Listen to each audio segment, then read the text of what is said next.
एक मोठी बातमी आपल्या समोर येते। लाडकी बहीण योजनेतून तब्बल 1,25,00,000 महिला अपात्र। सुप्रिया सुळेंनी दिली पोर्टलची आकडेवारी। राज्यात गेल्या काही दिवसांपासून लाडकी बहीण योजना चांगली चर्चेत आली। त्याला कारण नाही ते यंदाच्या हप्त्यात 50 लाखाहून अधिक लाडक्या बहिणींना पैसेच मिळाले नाहीत। लाडकी बहीण योजनेतून 80 लाख महिलांना विविध कारणास्तव वगळण्यात आल्याचं समोर आलंय। त्यानंतर विरोधी पक्षातील नेत्यांनी जोरदार आवाज उठवलेला असून हा लाडक्या बहिणींवर अन्याय असल्याचं म्हटलं आहे। निवडणुकांवेळी सरकारने पात्रतेच्या निकषाला कात्री लावली होती, मात्र आता निकष देऊन लाडक्या बहिणींनाच योजनेसाठी कात्री लावण्यात येत असल्याचं दिसून येत आहे। विशेष म्हणजे तब्बल 1,25,00,000हून अधिक महिलांना या योजनेतून अपात्र ठरवण्यात आल्याचं सुप्रिया सुळे यांनी म्हटले।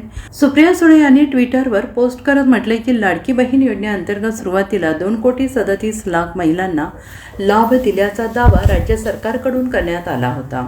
डिसेंबर 2024 पर्यंत या महिलांना तब्बल 17,505 कोटींपेक्षा अधिक रक्कम वितरित झाल्याची माहिती देखील देण्यात आली होती। पुढे या योजनेअंतर्गत लाभार्थी संख्या 2,46,00,000 ते 2,48,00,000पर्यंत गेल्याचं सांगितले, जो या योजनेचा उच्चांक होता। त्यानंतर KYC बंधनकारक केल्यानंतर टप्प्याटप्प्याने लाभार्थी कमी होत गेली। माध्यमांमधील सध्याच्या आकडेवारीनुसार तब्बल 80 लाख महिला अपात्र ठरवण्यात आल्याचं सांगितलं जात आहे।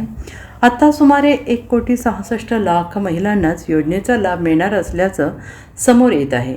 लाडकी बहीण योजनेच्या पोर्टलवरील प्रत्यक्ष आकडे पाहिले असता अर्जाची आणि मंजूर लाभार्थ्यांची संख्या आणखीनच कमी दिसते आहे। पोर्टलवर एकूण अर्जांची संख्या फक्त 1,12,00,000 तर मंजूर अर्जांची संख्या फक्त 1,06,00,000 एवढीच दिसत आहे। म्हणजे डिसेंबर 2024 मधील आकडेवारी गृहीत धरली तर तब्बल 1,25,00,000हून अधिक महिलांना या योजनेतून अपात्र ठरवल्याचं दिसून येत आहे, असे स्पष्टपणे दिसत आहे, असं सुप्रिया सुळे यांनी म्हटलेलं आहे।